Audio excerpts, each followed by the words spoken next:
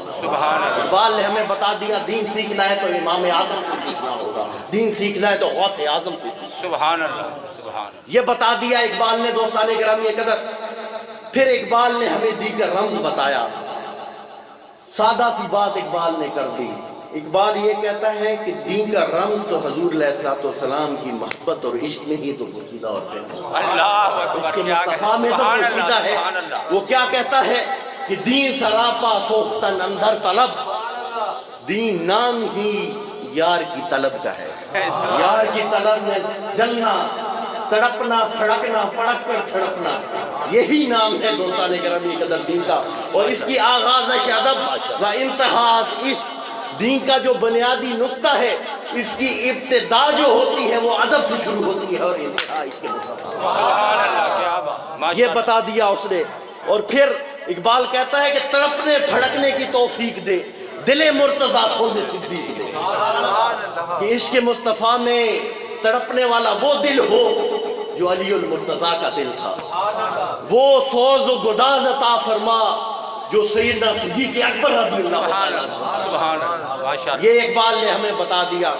اور پھر اقبال نے کہا کہ یہ جو لمبی چوڑی فلسفانہ بحثیں ہیں، بحث مباحثے ہیں، یہ لمبی چوڑی باتیں ہیں، یہ میں کبھی بارٹ لا کرنے برطانیہ جا رہا ہوں، کبھی میں فلسفہ یونان پڑھنے جرمنی جا رہا ہوں، کبھی میں قرون وسطیٰ کا فلسفہ پڑھ رہا ہوں۔ اقبال کہتا ہے کہ مرا درس حکیمہ درد سرداد، یہ جو میں خاک چھان رہا ہوں یہ حکیمانہ گفتگو نے سوائے مجھے درد سر کے کچھ نہیں۔ ہاں اقبال کیا کہتا ہے کہ مجھے یہ مقام کہاں سے ملا؟ منم پروردہ فیض نگاہم، میں تو اس کے مصطفیٰ اور مصطفیٰ کی نگاہ کے فیض سے آج اس مقام۔ یہ حکیمانہ گفتگو، یہ بحث مباحثے، یہ بڑی بڑی باتیں، اقبال کہتا ہے ان کی کوئی حقیقت و اصل نہیں ہے، ہاں جو مجھ پر کرم اور فیض ہوا ہے در مصطفیٰ کا فیض۔ سبحان اللہ، سبحان اللہ۔ نعرہ تکبیر، نعرہ رسالت، عظمت و شان مصطفیٰ، عظمت و شان اولیاء، آستان عالیہ بور شریف، قبلہ حضرت صاحب۔ اور اقبال نے ہمیں بتا دیا کہ خیرہ نہ کر سکا مجھے جلوائے دانش فرنگ، کیا بات، سرما ہے میری آنکھ کا خاک مدینہ ہونا سبحان چاہیے۔ ارے میری آنکھوں میں تو خاک مدینے کی گلیوں کی ہے، علی المرتضیٰ کے کوچے کی خاک میری آنکھ میں ہے۔ کس طرح مجھے یورپ کے علوم چنیا کر دیتے، میری کس طرح آنکھوں کو چندھا دیتے تو۔ اور یہ بتا دیا۔ اور حضرات گرامی قدر، آپ صحابہ کرام کی حیات طیبہ کا مطالعہ کریں، تمام صحابہ نے دین کی اسی رمز کا مظاہرہ کیا ہے، اسی صحابہ نے اسی دین کی رمز کا مظاہرہ بدر میں بھی کیا تھا، احد میں بھی کیا تھا، خندق میں بھی کیا تھا، یرموک میں بھی کیا تھا، تبوک میں بھی کیا تھا، علی المرتضیٰ نے خیبر میں بھی کیا تھا، اور حسین نے کربلا میں بھی کیا تھا۔ اسی دین کی رمز کا عشق مصطفیٰ کا، ادب در مصطفیٰ کا مظاہرہ کا۔ سبحان اللہ۔ یہ مقام و مرتبہ ہے دوستان گرامی قدر جو ملنے والوں کو ملتا ہے، کہاں سے ملتا ہے؟ در مصطفیٰ سے ملتا ہے۔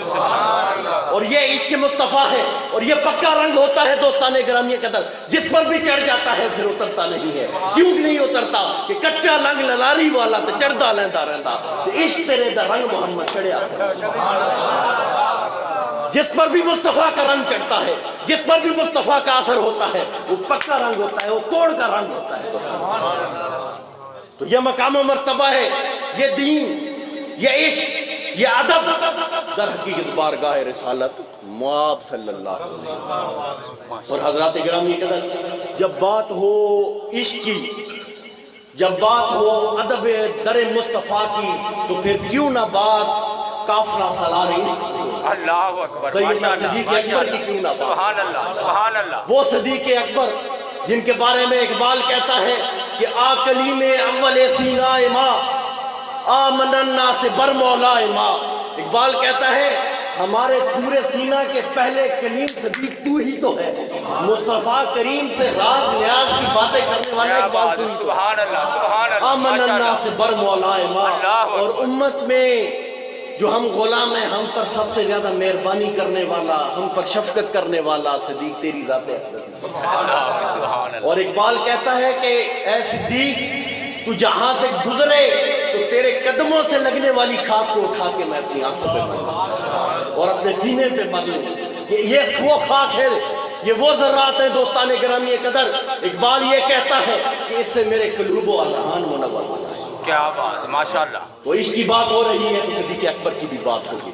وہ صدیق اکبر جو حضور کے بچپن کے ساتھی، جو حضور کے لڑکپن کے ساتھی، حضور کے جوانی کے ساتھی، حضور کے بڑھاپے کے ساتھی، حضور مکے میں ہے تو صدیق ساتھ ہیں، حضور مدینے میں ہے تو صدیق ساتھ ہیں، حضور غار میں گئے صدیق ساتھ گیا، حضور مزار میں ہے صدیق۔ یہ مقام صدیق اکبر رضی اللہ تعالی عنہ ہے۔ حضرت گرامی قدر بخاری شریف میں آتا ہے کہ شمع رسالت جل رہی ہے اور پروانہ رسالت گرد گرد بیٹھے ہیں صحابہ کرام، حضور مرکز میں تشریف فرما۔ سارے صحابہ اٹھ کر اپنی پسندیدہ چیزیں بیان کر رہے ہیں۔ کوئی صحابی اٹھتا ہے، عرض کرتا ہے یا رسول اللہ مجھے علم پسند ہے، کوئی اٹھتا ہے مجھے حلم پسند ہے، کوئی اٹھتا ہے مجھے سخاوت پسند ہے، کوئی اٹھتا ہے مجھے شجاعت پسند ہے، مگر میرے مصطفیٰ کی نگاہیں سب صدیق پر نہیں، صدیق اکبر پر نگاہیں مصطفیٰ کریم علیہ السلام کی مرکوز ہیں، لہذا توجہ حضور علیہ السلام نے صدیق اکبر پر فرمائی۔ جب نگاہ فرماتے ہیں تو صدیق اٹھ کھڑے ہوتے ہیں، صدیق اٹھ کے عرض کرتے ہیں یا رسول اللہ نہ علم نہ حلم نہ سخاوت نہ شجاعت، بلکہ یا رسول اللہ صدیق کو یہ پسند ہے کہ النظر الی وجہ کا یا رسول اللہ، یا رسول اللہ چہرہ آپ کا ہونے کا ہے۔ جی کر دے سونیا ہر ویلے تین کول بٹھا کے میں تردار، ہر وال میرا آنکھ بن جاوے محتاج نہ میں ایک آخر۔ یہ صدیق اکبر کا ایمان تھا۔ حضور علیہ السلام نے یہ جواب سنا تو حضور علیہ السلام مسکرا دیا۔ جب مصطفیٰ مسکراتے ہیں تو عرش پہ بھی حرکت ہوتی ہے، عرش پر بھی قبولیت ہوتی ہے۔ ارے وہ قبولیت کی گھڑیاں تھی، صدیق کی دعا قبول ہو گئی۔ سبحان اللہ۔ تاریخ اٹھائیں، مدینہ کی طرف ہجرت کا حکم دیا جاتا ہے۔ مصطفیٰ کریم ہجرت کریں گے، صدیق اکبر ساتھ ہوں گے۔ غار ثور کی وہ 3 دن وہ 3 راتیں، وہاں پر صدیق نے مانگا تھا نا کہ نگاہیں میری ہوگی، چہرہ مصطفیٰ کا ہوگا۔ اللہ رب العزت نے اس کو 3 دن اور 3 راتیں عطا کر دی کہ صدیق تو جی بھر کر مصطفیٰ کے مکڑے کی دعا، وہ دعا قبول ہو گئی اور 3 دن اور 3 راتیں ملی اور غار میں حضور سامنے موجود تشریف فرما ہے اور صدیق اکبر تیار ہو گئے۔ تو یہ دوستان گرامی قدر مقام و مرتبہ سیدنا صدیق اکبر رضی اللہ تعالیٰ عنہ کا، اور صدیق اکبر پر حضور علیہ السلام نے اپنا رنگ چڑھا دیا۔ اللہ اکبر، ماشاءاللہ۔ جو حدیث پاک میں آتا ہے، صدیق اکبر ارشاد فرماتے ہیں کہ جو انوار و تجلیات مصطفیٰ کریم علیہ السلام کی ذات اقدس پر پڑھ رہے تھے وہ منعکس ہو کر میرے اوپر، مصطفیٰ کریم نے میرے سینہ اقدس پر ہاتھ مبارک پھیرا اور جو مصطفیٰ کے سینے میں تھا وہ آپ نے مجھے عطا فرمایا۔ سبحان اللہ، ماشاءاللہ۔ بٹی تھی غار ثور کی خلوت میں جو نعمت ہے، اس میں خاص حصہ نقش بند کے شیخ جو خاص نعمت بٹی تھی، اللہ خاص برکتیں انوار و تجلیات بٹے تھے۔ پھر وہ چلتے چلتے جزیرہ نما عرب سے ماورا اور نہر میں آ گئے، آتے آتے پھر بخارا کی پاک اور معطر سرزمین پر آسمان ولایت کا ایک آفتاب سبحان اللہ، جس کو سیدنا بہاؤالدین نقشبند بخاری، یہ وہ بہاؤالدین نقشبند بخاری آسمان ولایت کے وہ آفتاب ہیں کہ جن کو اپنے شیخ نے خلافت عطا فرمائی اور اپنے سینے سے لگا کر کہا کہ تو ہے تو میرا مرید مگر قیامت تک میرا کوئی نام نہیں لے گا، بہاؤالدین نقشبند تیرے نام کے ٹنکے بنے، یہ بتا دیا۔ اور وہ ساری تجلیات انوار چلتے چلتے سرزمین بخارا پر آئیں اور سیدنا بہاؤالدین نقشبند بخاری، یہ وہ فیض تھا دوستان گرامی قدر۔ تو غار ثور کی وہ بابرکت راتیں انوار و تجلیات منعکس ہو کر سیدنا صدیق اکبر رضی اللہ تعالیٰ عنہ کی ذات اقدس پر پڑھیں۔ صدیق کو پیاس لگتی ہے دوستان گرامی قدر، غار میں، حدیث بیان کر رہا ہوں کہ جیب سے بعد میں پیاس لگتی ہے، پانی کا کوئی بندوبست نہیں ہے، حضور بھی ساتھ بیٹھے ہیں، کوئی ساتھ پانی نہیں ہے۔ صدیق یارو ہمیں عقیدہ بھی سکھا دیتا ہے، صدیق ہمیں ایمان بھی سکھا دیتا ہے۔ پیاس لگتی ہے، صدیق کو پتہ ہے کہ مصطفیٰ کے پاس پانی نہیں ہے، مگر پھر بھی بارگاہ مصطفیٰ میں عرض کر رہا ہے، بارگاہ رسالت ماب میں عرض کر رہا ہے کہ یا رسول اللہ پیاس لگی ہے، پانی ہے۔ حضور علیہ السلام حدیث پاک میں آتا ہے کہ غار کا سینہ جو غار کا صدر ہوتا ہے اس کی طرف اشارہ فرماتے ہیں اور وہاں سے پانی کا چشمہ، وہ پانی کا چشمہ پھوٹ اٹھتا ہے، وہ پانی پھر سیدنا صدیق اکبر رضی اللہ تعالیٰ عنہ نوش فرماتے ہیں۔ جب بعد میں صحابہ نے پوچھا کہ صدیق وہ بتا تو صحیح ذرا وہ پانی کیسا تھا جو تو نے غار میں پیا؟ وہ پانی آپ فرماتے ہیں انہیں کہ وہ شہد سے زیادہ میٹھا پانی تھا، وہ دودھ سے زیادہ سفید پانی تھا، وہ اتنا ٹھنڈا پانی تھا کہ زمین پر کوئی چشمہ ایسا نہیں کہ اتنا ٹھنڈا پانی تھا۔ تو گویا محدثین کرام بیان کرتے ہیں کہ ادھر حقیقت حوض کوثر کا پانی تھا جو مصطفیٰ نے، سبحان اللہ سبحان اللہ ماشاءاللہ، صدیق نے کوثر کا وہ پانی بھی پیا اور کچھ پڑھا بھی کچھ سنایا بھی۔ صدیق نے کیا کہا کہ پانی کوثر تک پیندے ہو کہ تھوڑے سنگ تال نہیں لجپال سڑی دے۔ یا رسول اللہ آپ کے سنگ تو ہم نے تب لگائی ہیں، آپ سے تو بڑا کوئی لجپال ہی نہیں۔ یہ صدیق اکبر کا عقیدہ ہے۔ مشکل پیش آتی ہے تو بارگاہ رسالت ماب میں رجوع کرنا، یہ صدیق ہمیں بتا گیا ہے۔ تو ہم اللہ والوں کے پاس کیوں جاتے ہیں؟ صدیق اکبر کا یہ طریقہ ہے حضور کے بارے میں۔ یہ طریقہ کار ہے دوستان گرامی قدر صحابہ کا اور حضرات گرامی قدر۔ آپ صحابہ کرام کی حیات طیبہ کا مطالعہ کریں، حیات صحابہ کو اگر آپ پڑھیں وہ سراپا ادب مصطفیٰ ہے، سراپا عشق مصطفیٰ ہے، حضور کی تعظیم کے عظیم اور روشن باب ہے صحابہ کی حیات۔ یہ وہ مقام ہے۔ اور دوستان گرامی قدر صحابہ کو اس لیے آسمان ہدایت کے ستارے کہا گیا کہ آسمان ہدایت کے ستارے، حضور علیہ السلام ارشاد فرماتے ہیں کہ اصحابی کل نجوم بأیہم اقتدیتم اہتدیتم، کہ میرے جو صحابہ ہیں وہ ستاروں کی مانند ہیں، ان میں سے جس کسی کی بھی پیروی کرو گے ہدایت کو پاؤ۔ حضرات گرامی قدر آج کا پرفتن دور ہے۔ آج کے دور میں بعض جہلان خام خیالی میں اہل بیت اطہار کو صحابہ کرام کے مقابلے پر کھڑا کر دیا گیا ہے۔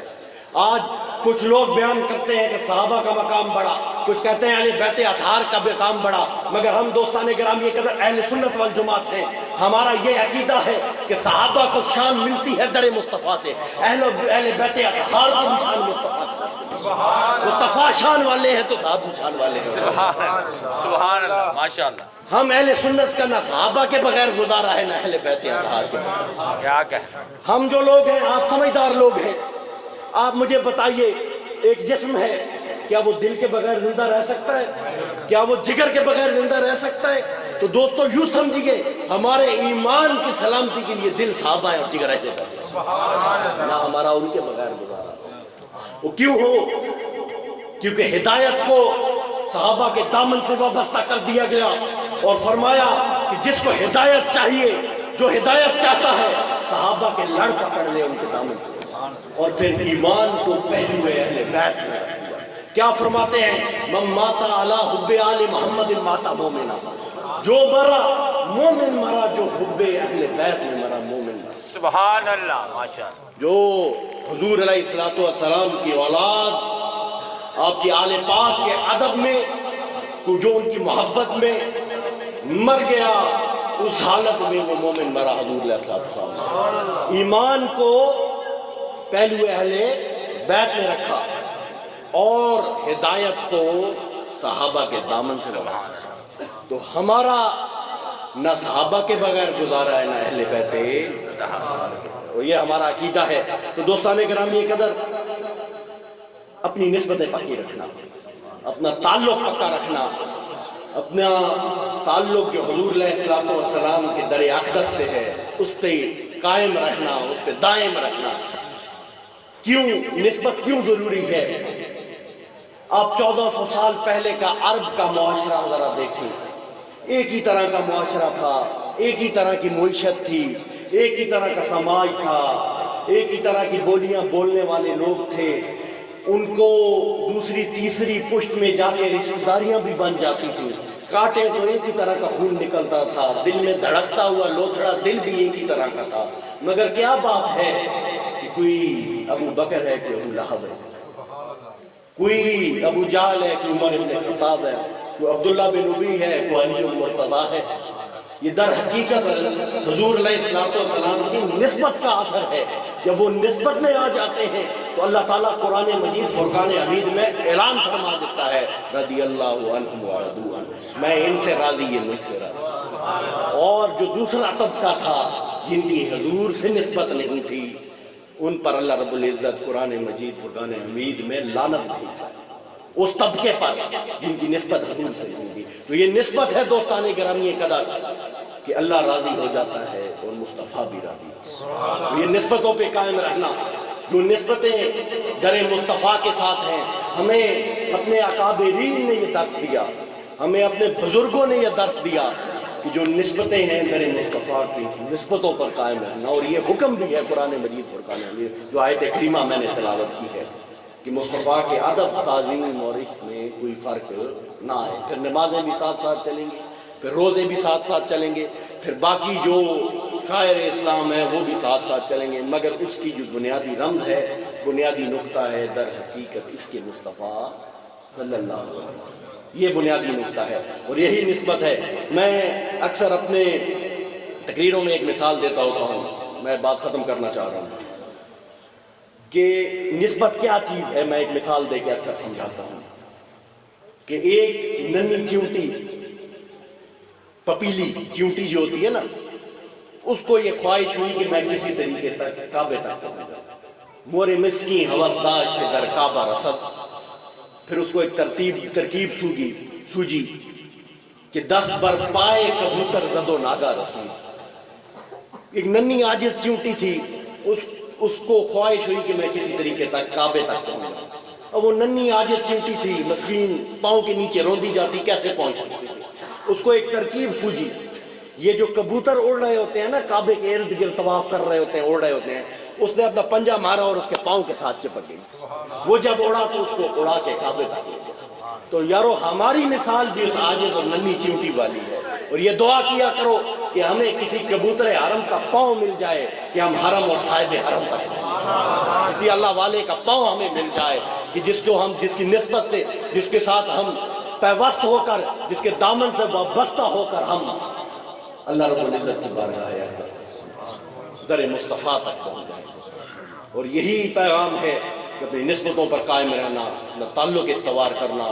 جو تمہارا تعلق حضور علیہ السلام کے ساتھ ہے، صحابہ کرام کے ساتھ ہے، اہل بیت اطہار کے ساتھ ہے، اولیاء و صالحین کے ساتھ ہے۔ اور دوستان گرامی کے اندر یہی درس دیا جاتا ہے۔